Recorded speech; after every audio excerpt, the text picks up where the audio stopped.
Rayos, ¿otra vez tú? Así es, yo de nuevo. Si me pones en un caballo durante 160 kilómetros al día, lo primero que haría al bajarme de esa cosa sería ir al bar. Me gusta lo que veo, es genuina. Definitivamente no es una Biblia oficial del Pony Express.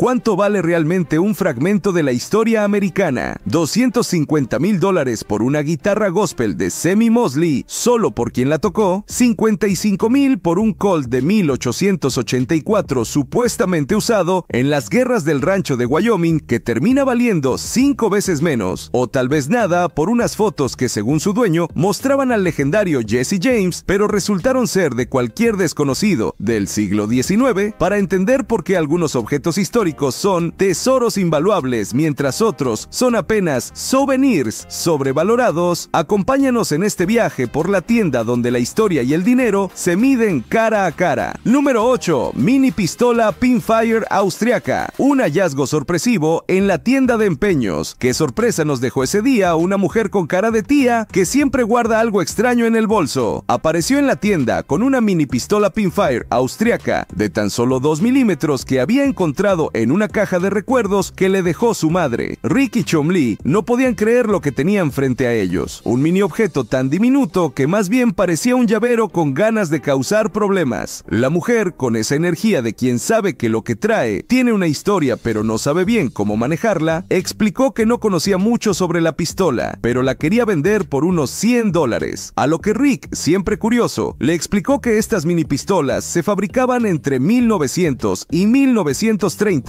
pero no como armas prácticas, eran más bien piezas de colección, cosas curiosas que los coleccionistas de armas amaban tener en sus vitrinas. Aunque en tamaño era más una broma, Rick mencionó que al dispararse el sonido era sorprendentemente fuerte y además se podía conseguir munición compatible, lo que la hacía aún más rara y valiosa para ciertos coleccionistas. Chom-Lee, como siempre, no pudo evitar hacer una broma diciendo que con suerte la pistola solo haría daño a un oso de peluche, y todos se rieron de la imagen. Rick, con su tono serio, añadió que estas pistolas solían ser fabricadas por relojeros debido a la precisión mecánica que requerían, y que eran más una curiosidad que un arma funcional. Sin embargo, a pesar de su tamaño ridículo, este tipo de piezas tenía su propio valor en el mundo del coleccionismo. La mujer, escuchando atentamente y sonriendo, parecía feliz con la atención que su hallazgo estaba recibiendo. La escena terminó con Rick evaluando su valor histórico, mientras Chom-Lee levantaba la mini pistola como si estuviera en una guerra de peluches, disparando de forma cómica. Sin duda, una de esas historias que nunca pensarías que terminarían en la tienda de empeños. Número 7. Fotos supuestamente de Jesse James y su banda. Un intento fallido de hacer historia. Qué día tan épico en la tienda de empeños. Todo iba de maravilla, hasta que entra un tipo con un look de estrella de country caída, cargando un par de fotos que juraba eran de Jesse James y su temida banda de forajidos. Imagínate la escena, el tipo con su camiseta de vaquero polvorienta, probablemente pensando que esas fotos valían más que un lingote de oro, pero no exactamente por las razones que él pensaba. Scott, el vendedor, le da un vistazo y suelta una afirmación como si estuviera vendiendo un billete de lotería premiado. Estas fotos son del siglo XIX y muestran a Jesse James y su banda, seguro. La cara de Rick, por otro lado, era la de un detective en una película de noir con dudas existenciales. Se nota que no se tragó la historia. A pesar de todo, su curiosidad fue más fuerte que su escepticismo, así que decidió llamar a Mark, su experto en fotografías antiguas del viejo oeste. Mark llega, se pone las gafas como si fuera a resolver un asesinato y empieza a examinar las fotos. Después de unos segundos, se pone tan serio que parece que va a desmentir toda una leyenda. Mira, estas caras no cuadran, la nariz, los ojos, esto no es Jesse James ni los chicos de su banda. ¡Pum! Golpe bajo para Scott. Resulta que, aunque las fotos son genuinas del siglo XIX, no hay rastro de los famosos forajidos. Esas caras parecían más bien las de un grupo de turistas de Kansas que pasaban por allí buscando un poco de fama. Scott, sin rendirse, sigue defendiendo su teoría como si fuera un detective en pleno juicio, pero al final nadie le compró la historia. Rick, con su cara de diplomacia en modo esto no está ni cerca de ser un tesoro, le ofrece $10 por cada foto, como si fuera el último intento de hacer justicia noticia a un intento de historia épica. Scott, evidentemente ofendido, mira las fotos como si fueran diamantes y no papel envejecido, se da media vuelta y se va con su chamarra de cuero, dejando atrás el sueño de hacer historia, pero sin éxito. Y así se va otra leyenda del viejo oeste, o más bien, otro intento de colarse a la historia sin el glamour de un buen guión de Hollywood. A veces las fotos también necesitan un poco de autenticidad. Número 6. Guitarra gospel de Sammy Mosley, la reliquia celestial que llegó a la tienda. ¿Qué pasaría si un objeto pudiera sonar antes incluso de tocarse? No por magia, sino por historia. Eso fue lo que se sintió en la tienda de empeños cuando entró el Dr. Hal, un personaje que parecía haber cruzado un océano en catamarán para llegar ahí. Sombrero blanco, camisa de piñas y barba de sabiduría acumulada. Pero lo más impactante no era su look, sino lo que traía bajo el brazo, una guitarra con alma. Según contó, ese instrumento no era una guitarra cualquiera, era un prototipo personal de Sammy Mosley, el legendario fundador de Mosrite, una marca venerada por músicos de gospel y rock en los años 60 y 70. Hal aseguró que la había recibido directamente del mismísimo Mosley hace más de 40 años. Y sí, Rick levantó una ceja de inmediato. La historia sonaba tan buena como el instrumento prometía. Rick, que conoce de guitarras como Chumley de Donas, se tomó el tiempo para apreciar los detalles. Diseño único, estado de conservación casi milagroso y una procedencia que podría convertirla en una pieza de museo. Pero antes de lanzarse a cualquier oferta, llamó a su experto en guitarras. El especialista no tardó en confirmar que sí, la guitarra era auténtica, muy rara y con un vínculo real con Mosley, pero su valoración fue un baldazo de realidad, unos $25,000, muy lejos de los $200,000 a $250,000 que Hal estimaba. Peor aún, Hal pedía $100,000 como mínimo. Rick, con toda la cortesía del mundo, no hizo ninguna oferta. Sabía que el precio estaba inflado por el vínculo emocional más que por el mercado real. Hal, por su parte, no cedió. Y así, entre respeto mutuo, nostalgia y olor a madera santa, la guitarra volvió a salir de la tienda tal como entró, afinada con historia, pero sin comprador. ¿Fue un mal negocio para Rick? No, fue una oportunidad perdida, quizás, pero a veces no cerrar un trato también es parte del juego, sobre todo cuando lo que está en juego no es solo un objeto, sino una devoción. Y Rick no tendría mucho tiempo para pensar en solos de blues o reliquias musicales, porque lo que estaba por cruzar la puerta era algo que combinaba fe, leyenda y papel viejo con encuadernado dorado. Una Biblia supuestamente entregada por los fundadores del Pony Express. ¿Sería palabra santa o simplemente buena ficción? Número 5. Biblia atribuida al Pony Express, un milagro de las antigüedades. ¿Puede un libro sagrado valer miles de dólares solo por una dedicatoria? Eso fue lo que intentó demostrar Adam cuando cruzó la puerta de la tienda con el porte firme de quien parece haber salido de un desfile militar y una Biblia antigua bajo el brazo. Su corte recto y mirada de "yo sí hice el servicio" venían acompañados de una historia más grande que las llanuras del oeste. Aseguraba que ese ejemplar había sido entregado por los mismísimos fundadores del Pony Express. Rick y Cory lo atendieron con la mezcla de curiosidad y escepticismo que ya es marca registrada. La Biblia visualmente era un espectáculo, encuadernado dorado, grabados religiosos, páginas amarillentas con olor a siglo XIX. Y Adam no dudó en tirar la cifra sobre la mesa, $5,000 ni más ni menos. Según él, por el valor histórico de la dedicatoria hecha por Russell, Majors y Waddell, los tres jinetes del apocalipsis postal. Rick sabía que si la historia era cierta, el precio podría ser incluso bajo, pero también sabía que más de una vez le habían querido vender la pluma de George Washington, hecha en China. Por eso, sin perder tiempo, llamó a su experta en libros antiguos y documentos históricos, Rebecca Romney. Rebecca examinó el ejemplar con precisión quirúrgica, confirmó que era del siglo XIX, bien conservada y de tiraje limitado. Hasta ahí, todo bien, pero luego vino el golpe de realidad. No era una de las Biblias oficiales del Pony Express. Esas traen una inscripción específica, un formato muy particular de la organización, y esta simplemente no la tenía. A pesar de la desilusión, Rebecca valoró el libro en $2,500 por su antigüedad, rareza y estado general. Rick, con su tono tranquilo, hizo la oferta en el acto, pero Adam, que venía preparado para resistir embates, pidió un poco más. Tras una breve negociación, sellaron el trato en $3,000. Nada mal para una Biblia que no cabalgó con los mensajeros del viejo oeste, pero sí encontró una nueva misión entre vitrinas. ¿Fue un buen negocio para Rick? Sí, compró un libro histórico, con buen estado y con potencial para atraer a coleccionistas o decoradores vintage con alma de vaquero. ¿Hubo estafa? No, pero la leyenda vino con su capa de azúcar. ¿Hubo suerte? Definitivamente, porque no todos los días te traen un trozo del siglo XIX envuelto en fe y marketing. Y mientras Adam salía satisfecho, con cara de "la misión fue cumplida", la tienda se preparaba para algo mucho más ruidoso, porque lo siguiente en entrar no era un libro, sino un Colt, un revólver de 1884, con supuestos lazos a las sangrientas guerras del rancho en Wyoming y un vendedor que parecía tener guardado un western entero en su maletín. Número 4. Colt de 1884, Wyoming Range Wars, un revólver y una leyenda. ¿Qué tan lejos puede viajar una bala cuando está cargada de historia? Esa fue la pregunta que flotó en el aire cuando Mitch cruzó la puerta de la tienda. Con su peinado bien parado, camisa de cuadros y una mirada de "sé más de historia del oeste que tú de hamburguesas", llegó con un Colt de 1884 que, según él, no solo disparaba, sino que contaba. El arma estaba envuelta en orgullo familiar y olor a pólvora antigua. Según Mitch, había sido utilizada durante las guerras del rancho de Wyoming, un conflicto real entre grandes varones ganaderos y rancheros independientes. Para respaldar su relato, trajo una copia del libro Banditti of the Plains, documentación del supuesto dueño original, Fred Coates, primer mariscal de Sundance, y cartas de procedencia que, en teoría, lo confirmaban todo. Rick, que ha visto reliquias de todo tipo y leyendas aún más elaboradas, recibió a Mitch con respeto, pero también con su habitual escepticismo. Examinó el arma con detalle, reconociendo que estaba en excelente estado. Su diseño, el grabado, el desgaste justo, todo apuntaba a un Colt original, pero también sabía que cuando se mezcla historia con herencia familiar, la línea entre verdad y mito puede ser más delgada que el cañón de ese revólver. Mitch no dudó en lanzar la cifra, $55,000. Para él, no era solo una pieza de colección, era un testigo del caos del lejano oeste. Rick, sin dejarse llevar por el romanticismo, decidió llamar a su experto en armas antiguas, quien tras evaluar el arma y la documentación, concluyó que, aunque el revólver era auténtico, las pruebas sobre su uso en las guerras del rancho no eran lo suficientemente sólidas como para justificar ese precio. El experto lo valoró en $10,000 y Rick no tardó en hacer esa misma oferta, pero Mitch se plantó firme como buen vaquero moderno, rechazando el trato sin titubear. Salió de la tienda con su Colt bajo el brazo y la frente en alto, como quien prefiere quedarse con la leyenda que rebajarse al precio de la realidad. ¿Se perdió Rick una reliquia o evitó caer en una narrativa inflada? Difícil saberlo. Lo cierto es que, en esta ocasión, la historia no se compró, pero sí dejó una buena anécdota. Y hablando de rarezas históricas con aire extravagante, la siguiente visitante de la tienda traía consigo un objeto que parecía de juguete, pero con precio de colección, una abuela adorable, una venta de garaje y un rifle que alguna vez fue un fracaso, hasta que se volvió un tesoro para coleccionistas. Número 3. Smith & Wesson 320 Revolving Rifle, un legado en busca de futuro. ¿Quién diría que un fracaso del siglo XIX podría convertirse en una joya del siglo XXI? Así fue como una mujer de cabello cobrizo, sonrisa dulce y peinado digno de sábado en la estética, llegó a la tienda con un rifle Smith & Wesson 320 que encontró en una venta de garaje. Su objetivo, venderlo para ayudar económicamente a su primera nieta. Rick Harrison, al verla entrar, quedó impresionado al ver el arma y la reconoció de inmediato como una verdadera joya para coleccionistas de Smith & Wesson. Solo se fabricaron 977 unidades de este modelo entre 1879 y 1887, lo que lo convierte en uno de los más raros y buscados por entusiastas de armas antiguas. Aunque su diseño fue un fracaso comercial en su época debido a problemas funcionales, justamente esa baja producción lo convirtió en un objeto de culto con alto valor histórico y de colección. Rick le explicó que el revólver tenía problemas desde su fabricación, lo cual afectó sus ventas en su tiempo, pero hoy es esa imperfección lo que lo hace tan codiciado. La vendedora mencionó que pagó muy poco por él, ya que lo encontró entre objetos olvidados en una venta de garaje, demostrando que a veces las mejores piezas llegan sin buscarlas. Rick comentó que la pieza es el Crown Jewel de la marca Smith & Wesson, destacando su importancia dentro del catálogo de armas de fuego estadounidenses del siglo XVIII-XIX. A pesar de su rareza, el arma no es muy conocida fuera del círculo de expertos, por lo que su valor puede variar drásticamente dependiendo del comprador interesado. En subastas recientes, este modelo ha alcanzado precios entre $45,000 y $65,000, e incluso uno se vendió por $900,000. $97,750. El ambiente de la negociación se tornó casi entrañable, con una abuela de mirada noble queriendo transformar un pedazo de historia en un futuro mejor para su nieta. Rick, evaluando los riesgos del objeto, le ofreció $30,000, considerando el estado del rifle y el mercado actual. La vendedora, con cara de quien, entre rifle y nieta, eligió el legado con aroma a talco y pañal limpio, aceptó la oferta. No sería el único objeto con una historia fascinante que pasaría por la tienda, aunque el siguiente que vendría no disparaba balas, sí lanzaba ondas de nostalgia directamente al corazón de los fanáticos del cine. Prepárate para un viaje al pasado con un objeto que combina tecnología, historia y un toque de ciencia ficción. Número 2. Bicicletas Muscle Murray Eliminator 1969. Dos tesoros de acero. ¿Qué objeto puede hacerte sentir como un niño otra vez sin soltar ni una palabra? Para muchos, la respuesta tiene dos ruedas, pintura metálica y un manubrio alto como los sueños de un niño en los años 60. Así fue como Edward, con barba recortada, calva reluciente y camiseta negra de mecánico de confianza, entró a la tienda empujando dos bicicletas Murray Eliminator de 1969 que brillaban más que recuerdo de infancia bien guardado. Cory y Chumley lo atendieron de inmediato, y no era para menos, una de las bicis jamás había sido usada. En el mundo del coleccionismo, eso equivale a encontrar un VHS sin abrir de Volver al Futuro o un cassette virgen olvidado desde 1992. Edward explicó que colecciona bicicletas desde hace más de 20 años y que estas Murray le llamaron la atención por ser distintas a todo lo que había visto. Pidió $8,000 por el par, una cifra que dejó a Cory rascándose la cabeza y a Chumley imaginándose bajando por la tienda con una sonrisa de oreja a oreja. Cory se enfocó en los detalles: sistema de 3 velocidades, asiento acolchonado impecable, pedales sin desgaste, marco reluciente. Todo parecía salido de una cápsula del tiempo. Edward, por su parte, hablaba de las bicicletas como quien presenta a sus hijas en una boda. Para él, cada una tenía alma y probablemente también nombre. Estas bicicletas Muscle Bike con llantas anchas y manubrios tipo cuernos eran el símbolo de una generación que quería parecerse a los motociclistas de películas, pero sin carnet de conducir, raras, buscadas, y en este estado, más aún. Cory y Chumley sabían que no es fácil venderlas rápido, pero que en el mercado correcto podrían brillar como piezas de museo. ¿Y el trato? No hubo compra. Cory, tras meditarlo, decidió no hacer oferta, posiblemente porque el precio era muy alto o porque el mercado para este tipo de bicis es más sentimental que rentable. Edward, igual, no parecía apurado. Se fue con sus joyas rodantes tal como llegó, orgulloso, sereno y sabiendo que lo suyo era más que una venta. Era una declaración de amor por una época. ¿Fue una oportunidad perdida para Rick y su equipo? Difícil decirlo, pero si algún día llega un coleccionista nostálgico con dinero en el bolsillo, seguro se arrepentirán de no haber pedaleado a tiempo. Y si pensabas que una bicicleta antigua podía robarse todas las miradas, espera a ver lo que vino después. Un objeto que no necesitaba ruedas para moverse ni cuerdas para tocar, solo una vitrina y muchas ganas de soplar historias. Número 1. Exhibidor de armónicas Hohner, una melodía de nostalgia. A veces un objeto no necesita emitir sonido para contar una historia musical. Así fue como Rich, con camiseta azul holgada y la apariencia de quien toca la armónica solo cuando llueve, llegó a la tienda cargando un imponente exhibidor de armónicas de la marca Hohner. Su presencia evocaba la sensación de que una banda de blues se le había escapado del patio trasero. Rick lo recibió y al instante reconoció el objeto, un exhibidor promocional de los años 60 o 70, probablemente utilizado en vitrinas de tiendas musicales o grandes almacenes. Aunque hecho de plástico, el exhibidor conservaba su color, el logotipo original y una estructura llamativa, lo que lo convertía en una curiosidad valiosa para coleccionistas o decoradores vintage. Rich explicó que encontró la pieza hace 3 años en un mercado de pulgas en California y que le pareció tan llamativa que no pudo dejarla pasar, como quien adopta un perro viejo pero con clase. Rick compartió que el creador de la marca, Matthias Hohner, fue un fabricante de relojes que se reinventó al notar que el negocio estaba decayendo y decidió asociarse con un constructor de instrumentos. Este exhibidor tiene valor no solo por su rareza, sino porque representa un cambio de época, de la música doméstica tradicional a la explosión comercial de los instrumentos musicales portátiles. Rick destacó que este tipo de artículos solían colocarse en vitrinas de tiendas, a veces incluso con armónicas reales dentro, y que existían versiones de metal completamente funcionales. musicales. Aunque el exhibidor no es un instrumento en sí, tiene peso como objeto de diseño, publicidad retro y como parte de la historia de una de las marcas de armónicas más famosas del mundo. Rich, con su vibra de tío que alguna vez fue técnico de sonido y hoy se dedica a coleccionar recuerdos entre cajas polvorientas, escuchaba con atención mientras Rick compartía datos como notas musicales. En cuanto al valor monetario, piezas similares han sido listadas en plataformas como eBay y Reverb, con precios que oscilan entre los 150 y 300 dólares estadounidenses, dependiendo de su estado y rareza. Por ejemplo, un exhibidor de Honor Marine Band de los años 60 fue listado en Reverb por 250 dólares estadounidenses. Sin embargo, el valor exacto puede variar según el interés del comprador y la condición específica del objeto. El momento quedó suspendido entre nostalgia, plástico bien conservado y la sensación de que hasta el silencio podría tocarse, si alguien supiera soplar bien una historia como esta. Y así es como, entre historias sorprendentes y negociaciones inesperadas, la Gold and Silver Pawn Shop sigue siendo el corazón palpitante de Las Vegas, donde lo que parece un simple objeto puede esconder una historia que cambia el curso de todo. Pero esto es solo el principio, porque en el próximo episodio, Rick y su equipo enfrentarán un objeto que pondrá a prueba su conocimiento y su instinto como nunca antes.